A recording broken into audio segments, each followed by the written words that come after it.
Hello everyone, welcome to Saipan tutorials. आज हम बात करने जा रहे हैं spot round counselling for NITs. Basically जो जिसको बोला जाता है CCMN counselling of spot round. ये स्पॉट राउंड होता क्या है? सबसे पहला सवाल तो ये स्टूडेंट्स के आता है। देखो, एक एक करके इंपॉर्टेंट जो जितनी बातें वो सारी बताता हूँ। देखो, जो सीसीएमएन के काउंसलिंग है वो जनरली कितने की 3 राउंड की काउंसलिंग होती है, बेसिकली 3 राउंड। ठीक है, जिसमें 3 राउंड मेनली जो जनरल होते हैं, जनरली 3 राउंड की काउंसलिंग होती है। उसके बाद भी क्या होता है, 2 राउंड की और काउंसलिंग होती है। राउंड 3 होने के बाद भी 2 राउंड की और काउंसलिंग होती है। उस काउंसलिंग को बोला जाता है स्पॉट राउंड काउंसलिंग। ये जो 2 राउंड की काउंसलिंग होती है इसी को बोला जाता है spot round counselling. Spot round counselling.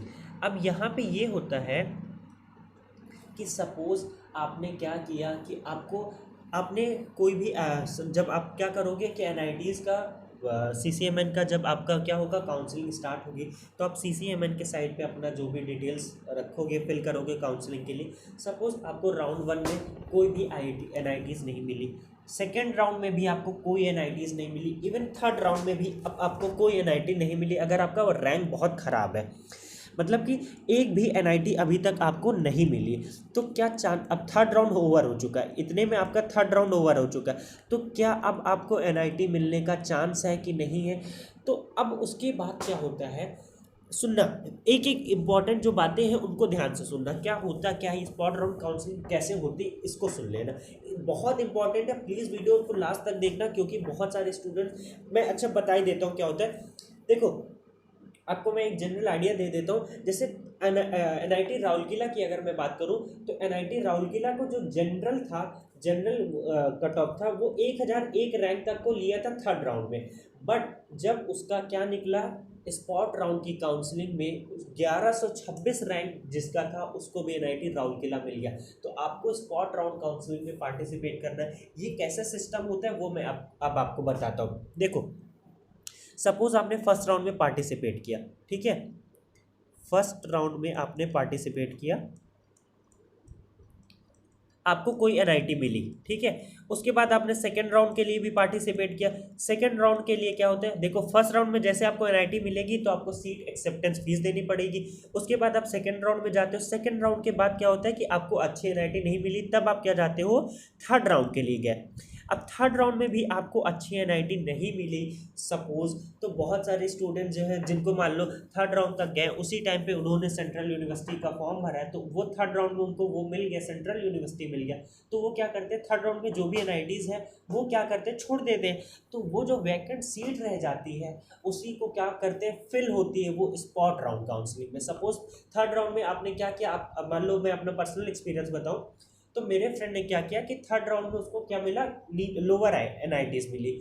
तो उसने क्या किया कि उसी टाइम पे क्या हुआ कि उसको लग रहा था कि शायद अब तो मुझे होगा नहीं, तो उसने सेंट्रल यूनिवर्सिटी के लिए अप्लाई कर दिया था। लेकिन सेंट्रल यूनिवर्सिटी का भी उस टाइम पर रिजल्ट नहीं अनाउंस है, तो उसने क्या किया, स्पॉट राउंड की काउंसलिंग में पार्टिसिपेट किया और उसको स्पॉट राउंड की काउंसलिंग में टॉप की एनआईटी मिल गई। ठीक है, देखो, थर्ड राउंड होने के बाद क्या है कि आपको स्पॉट राउंड काउंसलिंग के लिए फिर से एक फॉर्म आएगा। फॉर्म की कुछ फीस होती है। सपोज जैसे अभी आपको एनआईटी, जब आप सीसीएमएन फर्स्ट राउंड के लिए पार्टिसिपेट करोगे तो 2500 रुपये आपको देना पड़ेगा था। दोबारा जब आप फिर से स्पेशल राउंड में अगर आप पार्टिसिपेट करते हो तो दोबारा से आपको 2500 रुपये देना पड़ेगा। मैं तो कहूँगा कि अगर आपको एनआईटी चाहिए, अगर आपकी रैंक बहुत अच्छी, मान लो सपोज किसी की 2000 रैंक है, ईडब्ल्यूएस है या ओबीसी है, तो एनआईटी राउल की, अगर सपोज एक एग्जांपल लेता हूँ, एनआईटी राउरकेला का जो कट ऑफ था थर्ड राउंड की, अगर मैं बात करता हूँ किसके, ओबीसी वालों के लिए, तो 1700 गया था। 1700 रैंक जिनकी थी उनको मिल गया था। बट स्पॉट राउंड में क्या हुआ, स्पॉट राउंड में बहुत सारी जो सीट वैकेंट है जिनकी फिर रैंक 2000 तक भी थी, ओबीसी में जिनकी रैंक 2000 थी, सोचो उसको भी स्पॉट राउंड में क्या मिल चुका था, एनआईटी राउरकेला। ये मैं बिल्कुल फैक्ट बात बता रहा हूँ। किसी को अगर प्रूफ चाहिए तो आप जाके चेक कर सकते हो स्पॉट राउंड काउंसलिंग का, कि आपको डेटा मिल जाएगा, आपको पीडीएफ मिल जाएगा सीसीएमएन की साइट पे 2020 का।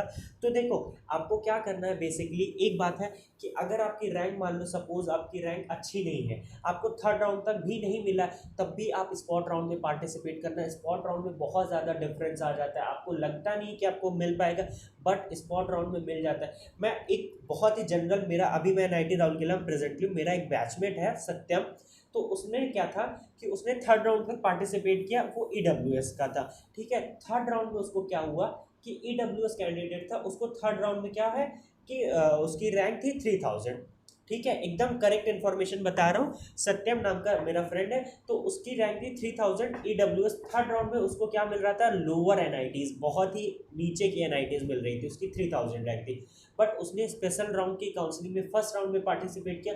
फर्स्ट राउंड में भी उसको अच्छी NIT नहीं मिल रही थी, लेकिन उसको सेकेंड राउंड में जब उसने पार्टिसिपेट किया तो सोचो उसको क्या मिल गई, NIT राउरकेला, जो कि अच्छे टॉप NITs में आती है। तो सोचो आप, थर्ड राउंड में अभी उसको कोई नहीं मिला था, लेकिन उसने क्या हुआ कि उसने क्या किया, स्पेशल राउंड में पार्टिसिपेट किया, क्योंकि स्पेशल राउंड में अक्सर होता है बहुत सारी सीट्स वैकेंट हो जाती है। NIT राउरकेला का एग्जांपल लेता हूँ, EWS के लिए गया था आपका 1192 रैंक जिनकी थी, थर्ड राउंड में उनको मतलब अगर 1200 रैंक वाले तक के स्टूडेंट्स को ही लिया गया था।